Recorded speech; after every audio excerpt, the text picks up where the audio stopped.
Hello, എല്ലാവർക്കും നമസ്കാരം. എൻ്റെ പേര് ഫ്രെഡി. തായ്വാൻ എന്ന് പറയുന്ന രാജ്യത്തിലെ ഒരു കുഞ്ഞു സ്കൂളിൽ അധ്യാപകനായിട്ട് ജോലി ചെയ്യാണ്. അപ്പോൾ ഇന്ന് നമ്മൾ വീഡിയോ ആയിട്ട് വരാനുള്ള പ്രധാന കാരണം എന്ന് പറയുന്നത് തായ്വാൻ എന്നുള്ള രാജ്യത്തിന്റെ വിസ നിയമങ്ങളെ കുറിച്ച് പറയാൻ വേണ്ടിയിട്ടാണ്. അപ്പോൾ ജോലി എങ്ങനെയാണ് കിട്ടുകയെന്ന് ചോദിച്ചാൽ നമുക്ക് ഒരുപാട് എൻക്വയറീസ് കൂട്ടുകാർ വഴിയായിട്ടും അതല്ലെങ്കിൽ മറ്റു കൂട്ടുകാർക്കൊക്കെ ആയിട്ട് ഒരുപാട് ആളുകൾ ചോദിക്കാറുണ്ട്. കേരളത്തിൽ നിന്ന് പുറത്തു കിടക്കാനുള്ള ഒരു ആഗ്രഹം കൊണ്ടും പുറം രാജ്യത്ത് മാറി താമസിക്കണം എന്നുള്ള ആഗ്രഹം കൊണ്ടായിട്ട് ഒരുപാട് ആൾക്കാർ മറ്റു രാജ്യങ്ങളിലേക്ക് പോകുന്നതായിട്ട് നമ്മൾ കണ്ടിട്ടുണ്ട്. അതിനെക്കുറിച്ച് വളരെ ആധികാരികമായിട്ടുള്ള പത്രമാധ്യമ റിപ്പോർട്ടുകൾ നിങ്ങൾ എല്ലാവരും കണ്ടിട്ടുള്ളതാവും. അപ്പൊ ഇന്ന് പറയാനുള്ളത് തായ്വാൻ എന്ന് പറയുന്ന രാജ്യത്തിന്റെ ഒരു തൊഴിൽ സാധ്യതകളെ കുറിച്ചിട്ടാണ്, അഥവാ തൊഴിൽ കിട്ടാതിരിക്കാനുള്ള സാധ്യതകളെയും കൂടി കുറിച്ചിട്ടാണ്.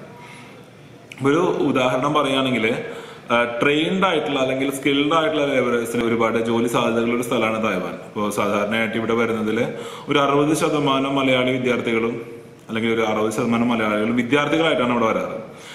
PhD അല്ലെങ്കിൽ മാസ്റ്റേഴ്സ് ചെയ്യാനായിട്ട് ബിരുദാനന്തര ബിരുദത്തിനും ഗവേഷണ ബിരുദത്തിനുമായിട്ടാണ് കൂടുതൽ ആളുകളും തായ്വാനിലേക്ക് വരുന്നത്.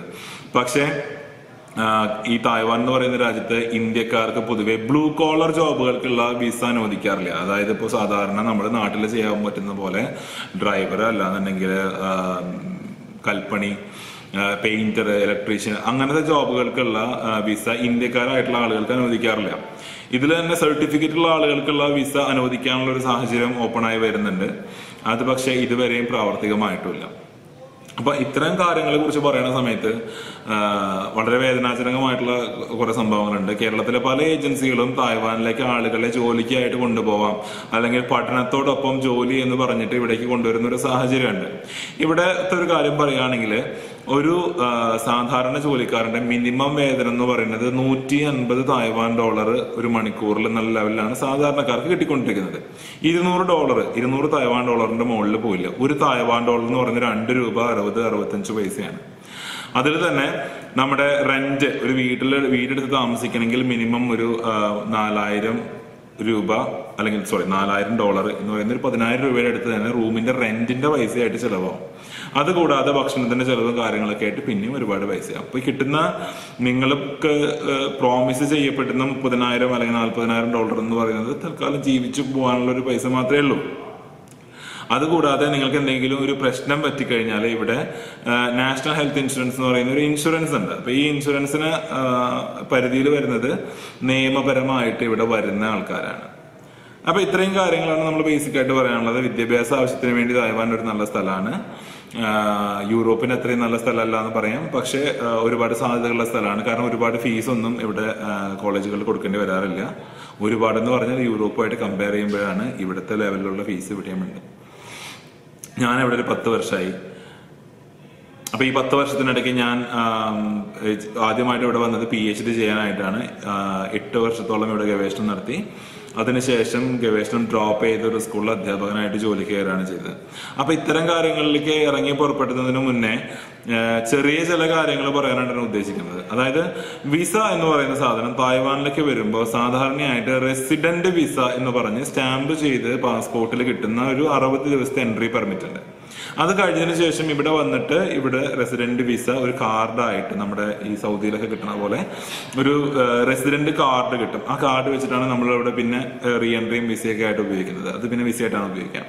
അപ്പൊ ഈ കാർഡിലേക്ക് വരണമെങ്കിൽ, ഈ കാർഡ് നിങ്ങൾക്ക് കിട്ടണമെങ്കിൽ നിങ്ങൾ ഇവിടെ ഒരു വിസിറ്റർ ആയിട്ട് വന്നാൽ സാധിക്കില്ല.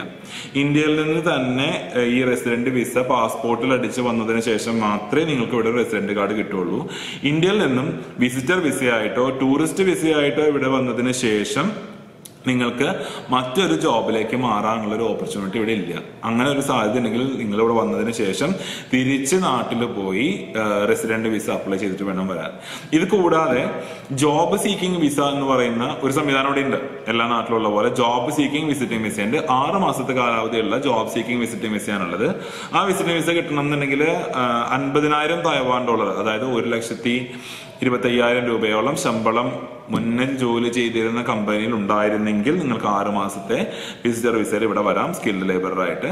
അതിന് വേണ്ട ഡോക്യുമെന്റ്സ് ഒക്കെ സബ്മിറ്റ് ചെയ്തിട്ട് 6 മാസം ജോബ് സീക്കിംഗ് വിസയിൽ വന്ന് അവിടെ നിന്ന് നിങ്ങൾക്ക് വേണമെങ്കിൽ ജോബ് വിസയിലേക്ക് മാറാം. ഇത് 6 മാസത്തെ കാലാവധിയുള്ള ഒരു വിസയാണ്. ഇത് വിസിറ്റർ വിസയല്ല. അപ്പോൾ വിസിറ്റർ വിസ അടിച്ച് ഇവിടെ വന്നു കഴിഞ്ഞ് കഴിഞ്ഞാൽ ഒരിക്കലും ഒരു ജോബ് വിസയിലേക്ക് മാറാൻ പറ്റില്ല. ഇനി ജോബ് ഇല്ലീഗലായിട്ട് നമ്മൾക്ക് ഇവിടെ പല ആളുകളും ജോലി ചെയ്യുന്നുണ്ട്. അങ്ങനത്തെ ഒരാളുടെ വിഷയമാണ് നമ്മളിപ്പോൾ പറയാനായിട്ട് ഉദ്ദേശിക്കുന്നത്. ഈ ആമുഖമൊക്കെ പറഞ്ഞു വന്നത് ഇവിടുത്തെ ഒരു അടിസ്ഥാന സാഹചര്യങ്ങൾ മനസ്സിലാക്കാൻ വേണ്ടിയിട്ടാണ്. അപ്പൊ ഇല്ലീഗലായിട്ട് ഇവിടെ വന്ന്, അതായത് ഒരു വിസിറ്റിംഗ് വിസയിൽ വന്ന് ഇവിടെ മുങ്ങുന്ന പരിപാടി, അപ്പൊ അങ്ങനെ ചെയ്യുന്ന ആളുകൾ ഇന്ത്യക്കാരും ബംഗ്ലാദേശികളും പാകിസ്ഥാനികളും ഈജിപ്ഷ്യൻസും ഒക്കെ ഉണ്ട്. അപ്പൊ ഇങ്ങനത്തെ ആളുകൾ എല്ലാ നാട്ടിലുള്ള പോലെ തന്നെ തായ്വാനിലും ഇങ്ങനെ ഒരു സംവിധാനത്തിലൂടെ ആളുകൾ ഇവിടെ വന്നു പോകുന്നുണ്ട്. അപ്പൊ അതിന് നമുക്ക് പ്രത്യേകിച്ച് ഒന്നും ചെയ്യാൻ പറ്റില്ല. ആൾക്കാർ വരുന്നു മുങ്ങുന്നു. പക്ഷേ ഏജന്റുമാർക്ക് ലക്ഷങ്ങൾ കൊടുത്തിട്ട് ഇവിടെ വന്ന് മുങ്ങേണ്ട ഒരു അവസ്ഥ നിങ്ങൾ ഉണ്ടാവരുത്. അതായത് ഒരു 3-4 ലക്ഷം രൂപ ഒരു ഏജന്റ് കയ്യിൽ മേടിച്ചതിന് ശേഷം നിങ്ങൾക്കൊരു വിസ എന്ന് പറഞ്ഞിട്ട് ഒരു 7 ദിവസത്തെ വിസിറ്റർ വിസ തന്ന് തായ്വാനിലോ കൊണ്ടുവന്ന് ഇറക്കി ഒറ്റ പോക്ക് പോകുന്ന ഏജന്റുമാരുടെ വിശേഷങ്ങൾ നമ്മൾ കേൾക്കാറുണ്ട്. അടുത്തിടെയായിട്ട് നടന്ന ഒരു സംഭവമായിട്ട് ബന്ധപ്പെട്ടാണ് വീഡിയോ വരുന്നത്. കൂടുതൽ ഡീറ്റെയിൽസ് നമുക്ക് പിന്നെ ചെയ്യാം. പക്ഷെ ഇപ്പൊ നമ്മൾ പറയാനുള്ള കാരണം എന്ന് പറഞ്ഞു കഴിഞ്ഞാല്, അങ്ങനെ നിങ്ങൾ ഏതെങ്കിലും തരത്തിൽ അപകടത്തിൽപ്പെട്ടാൽ നിങ്ങൾക്ക് ഇൻഷുറൻസ് ഇല്ലെങ്കിൽ ഹോസ്പിറ്റലിൽ ചികിത്സിക്കാനായിട്ട് ബുദ്ധിമുട്ടായിരിക്കും. പൈസ അടയ്ക്കാതെ ചികിത്സിക്കാനായിട്ട് ഇൻഷുറൻസ് ഇവിടെ ഇല്ല. കാരണം ഇവിടുത്തെ ഒരു അവസ്ഥ എന്ന് പറയുന്നത് എല്ലാവർക്കും ഇൻഷുറൻസ് ബേസ് ചെയ്തിട്ടാണ് ഇവിടുത്തെ ബില്ലുകൾ വരിക. അപ്പൊ അതായത് ഒരുപാട് പണച്ചെലവുള്ള ഒരു കാര്യമാണ് ആശുപത്രി ചികിത്സ ഇൻഷുറൻസ് ഇല്ലാതെ ചെയ്യേണ്ടി വരിക എന്നുള്ളത്. അപ്പൊ ഇങ്ങനെ ഇല്ലീഗലായിട്ട് വരുന്ന ആളുകൾക്ക് ലേബർ ഇൻഷുറൻസ് ഉണ്ടാവില്ല. സ്വാഭാവികമായിട്ട് എന്തെങ്കിലും അപകടത്തിൽ പെട്ട് കഴിഞ്ഞ് കഴിഞ്ഞാൽ പണി കിട്ടുകയും ചെയ്യും. മാത്രമല്ല ബ്ലൂ കോളർ ജോലികൾ ചെയ്യാനായിട്ട് ഇന്ത്യക്കാർക്ക് അനുവാദമില്ല. ബ്ലൂ കോളർ ജോലികൾക്കായിട്ട് അവർ സാധാരണയായിട്ട് റിക്രൂട്ട് ചെയ്യുന്നത് വിയറ്റ്നാം, ഫിലിപ്പീൻസ്, ഇന്തോനേഷ്യ, തായ്ലൻഡ് മുതലായ രാജ്യങ്ങളിലെ ആളുകളെയാണ് കൂടുതലായിട്ടും ഇവിടുത്തെ ബ്ലൂ കോളർ ജോബുകൾക്ക്, അതായത് കൺസ്ട്രക്ഷൻ സൈറ്റുകളായാലും ഫിഷിംഗ് ആയാലും അങ്ങനത്തെ ജോലികൾക്കായിട്ട് റിക്രൂട്ട് ചെയ്യുന്നത്. ഇന്ത്യക്കാർക്ക് പൊതുവെ ഇങ്ങനത്തെ ജോലികൾ ചെയ്യാനായിട്ട് ഇവിടെ റിക്രൂട്ട്മെന്റ് നടക്കാറില്ല. അപ്പൊ ഇങ്ങനെ നോക്കുന്ന സമയത്ത് നമ്മൾ എന്തുകൊണ്ടും ഒരു ബ്ലൂ കോളർ ജോബ് അല്ലെങ്കിൽ 12ാം ക്ലാസ് കഴിഞ്ഞ് ഡിഗ്രിക്ക് പഠിക്കാനല്ലാതെ ജോലി ചെയ്യാനായിട്ടാണ് വരുന്നതെങ്കിൽ നിങ്ങൾക്ക് അതിനുള്ള എലിജിബിലിറ്റി ഇല്ല. നിങ്ങളൊരു ഇല്ലീഗൽ മൈഗ്രന്റ് ആണ്. ഇനി കൂടുതലായിട്ട് പറയുകയാണെങ്കിൽ പലപ്പോഴും പഠനത്തോടൊപ്പം ജോലി എന്ന് പറഞ്ഞാൽ വളരെ അത്യാകർഷകമായിട്ടുള്ള പാക്കേജ് ഒക്കെ നിങ്ങളുടെ മുന്നിൽ കാണുന്നുണ്ടാവും. ഇവിടുത്തെ റെസ്റ്റോറന്റുകളിൽ നിങ്ങൾക്ക് ജോലിക്ക് നിൽക്കണമെങ്കിൽ ഇവിടുത്തെ ചൈനീസ് ഭാഷ അറിയണം. പിന്നെ ആകെ ചെയ്യാൻ പറ്റുന്നത് ഇവിടുത്തെ റെസ്റ്റോറന്റിലെ ക്ലീനിങ് ജോബുകളാണ്. അത് തന്നെ $150, $140, അല്ലെങ്കിൽ നാട്ടിൽ 300 രൂപ കിട്ടും, അല്ലെങ്കിൽ നാട്ടിൽ 400 രൂപ കിട്ടും എന്ന് പറയുന്നത് ശരിയാണ്. പക്ഷെ ഇവിടെ ഒരു നേരത്തെ ഭക്ഷണത്തിന് നാട്ടിൽ 200 രൂപയോളം ചെലവാക്കുന്നുണ്ട്. അപ്പോ അതുകൊണ്ട് പ്രത്യേകിച്ച് ലാഭം എന്നുള്ളതായിട്ട് തോന്നുന്നില്ല. നിങ്ങൾ പഠിക്കുന്നതിന്റെ കൂടെ ഈ റെസ്റ്റോറന്റിൽ ജോബ് ചെയ്ത് തിരിച്ച് വീട്ടിൽ വന്നു കഴിഞ്ഞാൽ പഠനം അവതാളത്തിലാവും. മാത്രമല്ല റെസ്റ്റോറന്റ് എന്നുള്ള ജോബ് എന്നുള്ളതുകൊണ്ട് പ്രത്യേകിച്ച് ഒരു വരുമാനം എന്ന് പറയുന്ന സംഗതി ഇല്ല. അപ്പൊ അതുകൊണ്ട് പഠനത്തോടൊപ്പം ജോലി എന്ന് പറയുന്ന മോഹന വാഗ്ദാനത്തിൽപ്പെട്ട് തായ്വാനിലേക്ക് ആരും വരാതിരിക്കുക. ബ്ലൂ കോളർ ജോബുകളിലേക്ക് വിസ ഏജൻസികൾ സംഘടിപ്പിച്ചു തരാമെന്ന് പറഞ്ഞിട്ടും ആരും തായ്വാനിലേക്ക് വരാതിരിക്കുക. ഈ 2 കാര്യങ്ങളും നിങ്ങൾ സ്വന്തമായിട്ട് നോക്കേണ്ടതാണ്. ഇത്തരം കാര്യങ്ങളിൽ തട്ടിപ്പിൽ ഇടപെട്ട് വന്ന് ഇവിടെ എന്തെങ്കിലും അപകടം പറ്റിക്കഴിഞ്ഞാലുള്ള 2 സാധ്യതകളാണ്. ഒന്നെന്ന് പറയുന്നത് നമുക്ക് സീരിയസ് ആയിട്ടുള്ള എന്തെങ്കിലും ഒരു ഇഞ്ചുറി പറ്റുക, അല്ലെങ്കിൽ എന്തെങ്കിലും അപകടം പറ്റി ആശുപത്രി കിടക്കേണ്ടി വരിക. അപ്പൊ അതിന് ഒരുപാട് പണച്ചെലവുള്ള ഒരു സംഗതിയാണ്. അത് നമ്മളെ കൊണ്ട് താങ്ങാൻ പറ്റില്ല. ഒന്ന്, നാട്ടിലേക്ക് തിരിച്ചു കൊണ്ടുപോകേണ്ടി വരും. നാട്ടിലേക്ക് തിരിച്ചു കൊണ്ടുപോകണമെന്നുണ്ടെങ്കിൽ അത്രയും വയ്യാതെ കിടക്കുന്ന ഒരാളെ കൊണ്ടുപോകണമെങ്കിൽ അതിന്റെ ഫ്ലൈറ്റ് ടിക്കറ്റ് തന്നെ ഒരുപാട് പൈസയാവും. കാരണം നിങ്ങൾ സ്ട്രെച്ചറിൽ കയറ്റി ഫ്ലൈറ്റിൽ കൊണ്ടുപോകണമെന്നുണ്ടെങ്കിൽ ഇരിക്കാനുള്ള സീറ്റിന് എത്ര കാശ് മേടിക്കും നിങ്ങൾക്ക് അറിയാം. അപ്പൊ സ്ട്രെച്ചറിൽ കയറ്റി കൊണ്ടുപോകണമെങ്കിൽ എത്ര പൈസ വാങ്ങിക്കുന്ന ഊഹിച്ചൂടെ? ഇതല്ല, ഒരു തായ്വാനിൽ ഒരാൾ മരിച്ചിട്ട് അയാളെ നാട്ടിൽ കൊണ്ടുപോകണം, ലീഗലാണെങ്കിലും ഇല്ലീഗലാണെങ്കിലും മരിച്ചിട്ട് ഒരാളുടെ ബോഡി നാട്ടിലേക്ക് കൊണ്ടുപോകണമെങ്കിൽ അതിന് നിയമ നടപടികൾ കഴിഞ്ഞ് മൃതദേഹം വിട്ടുകിട്ടാനായിട്ട് എടുക്കുന്ന സമയം എന്ന് പറയുന്നത് 2 മാസമാണ്. ഇവിടെ വന്നൊരാൾ മരിച്ചിട്ട് ബോഡിയൊക്കെ വിട്ടുകിട്ടി നാട്ടിലേക്ക് എത്താനായിട്ട് കിട്ടാം. അതായത് ബ്ലഡ് റിലേഷനിൽ പെട്ട അല്ലെങ്കിൽ രക്തബന്ധമുള്ള ആരെങ്കിലും തായ്വാനിൽ വന്ന് ഒപ്പിട്ട് കൊടുത്താൽ മാത്രമാണ് മൃതദേഹം കിട്ടുന്നത്. അപ്പൊ ഇത്തരം കാര്യങ്ങൾ ഉള്ളത് മറച്ചു വെച്ചിട്ടാണ് പലപ്പോഴും ഏജന്റുമാര് വഴിയായിട്ട് നിങ്ങൾക്ക് അവിടെ പോയി കഴിഞ്ഞാൽ കൺസ്ട്രക്ഷനിൽ വർക്ക് ചെയ്യാം, മീൻ പിടിക്കാൻ പോകാം എന്നൊക്കെ പറഞ്ഞ ആൾക്കാർ നിങ്ങളവിടെ കൊണ്ടുവരുന്നത്. അതുപോലെ തന്നെ പലരും പറയാറുണ്ട്, ഞാനിവിടെ വന്നത് ഇങ്ങനെ വന്ന് മുങ്ങിയിട്ടാണ്. കാരണം ഈ ഗൾഫിലേക്കൊക്കെ പണ്ട ആൾക്കാർ പത്തേമാരിയിൽ പോയിട്ട് അവിടെ പോയിട്ട് സമ്പത്ത് ഉണ്ടാക്കിയ പോലെ ഇവിടെ അങ്ങനത്തെ നിയമ സാഹചര്യങ്ങളുള്ള ഒരു സ്ഥലമല്ല. ഇല്ലീഗൽ മൈഗ്രന്റ് ആയിട്ട് പിടിക്കപ്പെട്ട് കഴിഞ്ഞാൽ അങ്ങനെ പാക്ക് ചെയ്ത് നാട്ടിലേക്ക് വിടും. അപ്പോൾ അത് അങ്ങനെ ഒരു സാഹചര്യം എന്ന് പറയുന്നത് ബാക്കിയുള്ള നാടുകളിലുള്ള പോലെ ഇവിടെ അവൈലബിൾ അല്ല. ഇവിടെ വന്ന് മുങ്ങി ഒരു ജോലി കിട്ടി രക്ഷപ്പെട്ട് അങ്ങനെ പോകുന്നത് കുറച്ച് ബുദ്ധിമുട്ടായിരിക്കും. അത് മാത്രമല്ല, ഈ ബ്ലൂ കോളർ ജോബുകൾ ചെയ്ത് നിങ്ങൾക്ക് വരുമാനം ഉണ്ടാക്കി രക്ഷപ്പെടാം എന്നുള്ളൊരു സാഹചര്യം ഭയങ്കര ബുദ്ധിമുട്ടുള്ള ഒരു രാജ്യമാണ്. പല ആളുകളും വന്ന് കഷ്ടപ്പെടുന്നത് കണ്ടിട്ട് തന്നെയാണ്. ഇപ്പൊ PhD സ്റ്റുഡൻസ് ആണെങ്കിൽ പോലും സാധാരണ എല്ലാ നാടുകളിലും 4 വർഷം അല്ലെങ്കിൽ 5 വർഷമൊക്കെയാണ് PhD കാലാവധി. ഇവിടെയും 5 വർഷം 4 വർഷമാണ് കാലാവധി. പക്ഷെ 4 വർഷം കഴിഞ്ഞ് കഴിഞ്ഞാൽ നിങ്ങളുടെ സ്കോളർഷിപ്പ് നിൽക്കും, നിങ്ങളുടെ ഫെലോഷിപ്പ് നിൽക്കും, പിന്നെ ലാബിൽ നിന്ന് തരുന്ന ശമ്പളം മാത്രമേ ഉണ്ടാവുള്ളൂ. അതാണെങ്കിൽ ജീവിക്കാനായിട്ട് തികയില്ല. ഞാൻ അങ്ങനെ ഒരു സാഹചര്യത്തിൽ കൂടെ തന്നെ കടന്നു പോയിട്ടുള്ള ഒരാളാണ്. 4 വർഷം PhD ചെയ്ത് അതിനുശേഷമുള്ള 4 വർഷം വളരെ കഷ്ടപ്പെട്ടാണ് മുന്നോട്ട് കൊണ്ടുപോയത്. അതിനുശേഷം നിവൃത്തിയില്ലാതെ വരുമ്പോഴാണ് നമ്മളത് ഡ്രോപ്പ് ചെയ്യുന്നത്. അപ്പോൾ ഇത്തരം സമ്മർദ്ദങ്ങൾ ഉണ്ടെന്നുണ്ടെങ്കിൽ ആ പണിക്ക് ഇറങ്ങാതിരിക്കുക എന്നുള്ളതാണ് നല്ലത്. ഞാൻ എൻ്റെ അനുഭവത്തിൽ കൂടെ പഠിച്ച ഒരു കാര്യമാണ്, വേറെ ആരും പറഞ്ഞു തന്നതല്ല. PhD ചെയ്യാനായിട്ട് വളരെ നല്ല സ്ഥലമാണ്. നിങ്ങൾക്ക് പ്രത്യേകിച്ച് കമ്മിറ്റ്മെന്റ്സ് ഒന്നുമില്ല. ഫിനാൻഷ്യലി സൗണ്ട് ആണെന്നുണ്ടെങ്കിൽ എത്ര കാലം വേണമെങ്കിലും പഠിക്കാൻ ബുദ്ധിമുട്ടില്ല എന്നുണ്ടെങ്കിൽ നിങ്ങൾക്ക് ചെയ്യാൻ പറ്റിയൊരു സ്ഥലമാണ്. അതില്ല നമ്മൾ പറയണില്ല. നല്ല സൗകര്യങ്ങളുണ്ട്, നല്ല യൂണിവേഴ്സിറ്റികളുണ്ട്. QS റാങ്കിങ്ങിൽ 200 താഴെയുള്ള 6-7 യൂണിവേഴ്സിറ്റികളൂടെ ഉണ്ട്. അപ്പൊ അത്തരം കാര്യങ്ങളിലേക്ക് നിങ്ങൾക്ക് മുന്നോട്ട് കൊണ്ടുപോകാവുന്നതാണ്. PhD കാര്യം പറയുമ്പോൾ തായ്വാനിലെ പല യൂണിവേഴ്സിറ്റികളിലും PhDക്ക് അഡ്മിഷൻ വാങ്ങിത്തരാമെന്ന് പറഞ്ഞിട്ട് ഏജന്റുമാരെ പലപ്പോഴും പൈസ മേടിക്കാറുണ്ട്. 1.5 ലക്ഷം രൂപ തന്നു കഴിഞ്ഞാൽ തായ്വാനിലെ യൂണിവേഴ്സിറ്റികളിൽ നിങ്ങൾക്ക് PhDക്ക് അഡ്മിഷൻ വാങ്ങിത്തരാം. തായ്വാനിലെ യൂണിവേഴ്സിറ്റികളിൽ ഏജന്റുമാരെ വെച്ചിട്ട് റിക്രൂട്ട്മെന്റ് നടത്തുന്നില്ല എന്നുള്ളതാണ് നമുക്ക് ഇതുവരെ മനസ്സിലാക്കാൻ കഴിഞ്ഞിട്ടുള്ളത്. ഏജന്റുമാരെ വെച്ചിട്ട് റിക്രൂട്ട്മെന്റ് നടത്തിയ പല യൂണിവേഴ്സിറ്റികളും പൂട്ടുന്ന സാഹചര്യം, വളരെ ഫൈൻ അടിക്കുന്ന സാഹചര്യമൊക്കെ ഉണ്ടായിട്ടുണ്ട് ഒരു 4 വർഷങ്ങൾക്ക് മുൻപ്. അപ്പോൾ ഏജന്റുമാരെ വെച്ചിട്ട് തായ്വാനിലെ യൂണിവേഴ്സിറ്റികൾ റിക്രൂട്ട്മെന്റ് നടത്തുന്നില്ല. നാട്ടില് ഒരു 80% മാർക്ക് ഡിഗ്രിക്ക് ഉണ്ടെങ്കിൽ, ഒരു 70-80% മാർക്ക് ഡിഗ്രിക്ക് അല്ലെങ്കിൽ PGക്ക് ഉണ്ടെന്നുണ്ടെങ്കിൽ ബിരുദാനന്തര ബിരുദത്തിനോ ഗവേഷണത്തിനോ വേണ്ടിയിട്ട് തായ്വാനിലേക്ക് വരാവുന്നതാണ്. യൂണിവേഴ്സിറ്റികൾ 2 പ്രാവശ്യം ഒരു വർഷത്തിൽ അഡ്മിഷൻ നടത്തുന്നുണ്ട്. ഫെബ്രുവരിയിൽ ഒരു ഇൻടേക്ക് ഉണ്ട്, സെപ്റ്റംബറിൽ ഒരു ഇൻടേക്ക് ഉണ്ട്. യൂണിവേഴ്സിറ്റികളിലേക്ക് ഡയറക്റ്റ് ആയിട്ട് അപ്ലൈ ചെയ്തിട്ടോ പ്രൊഫസർമാർക്ക് നേരിട്ട് മെയിൽ അയച്ചിട്ടോ അതെങ്കിൽ കൂട്ടുകാരെങ്കിലും തായ്വാനിലുണ്ടെങ്കിൽ അവരുടെ വഴിയായിട്ട് പ്രൊഫസർമാരുമായിട്ട് ബന്ധപ്പെട്ടിട്ടോ നിങ്ങൾക്ക് അഡ്മിഷൻ സംഘടിപ്പിക്കാവുന്നതാണ്. ഇതിന് ഭാരിച്ച പൈസ ചെലവൊന്നുമില്ല. ഒരു ആപ്ലിക്കേഷൻ ഫീ എന്ന് പറയുന്നത് 3000 രൂപയാണ്. 3000 രൂപയുടെ അടുത്താണ് ആപ്ലിക്കേഷൻ ഫീ വരിക. 3000 രൂപ അങ്ങോട്ടും ഇങ്ങോട്ടൊക്കെ മാറാം, എന്നാലും അതിനേക്കാളും വളരെ കൂടുതലൊന്നും വരില്ല. 3000 രൂപയാണ് ആപ്ലിക്കേഷൻ ഫീ വരിക. അത് മാത്രമാണ് ആകെയുള്ള ചെലവ്. ബാക്കിയുള്ള വിസയുടെ പ്രോസസ്സിനായിട്ട് 10000 രൂപയാണ് വിസയുടെ ചെലവ്.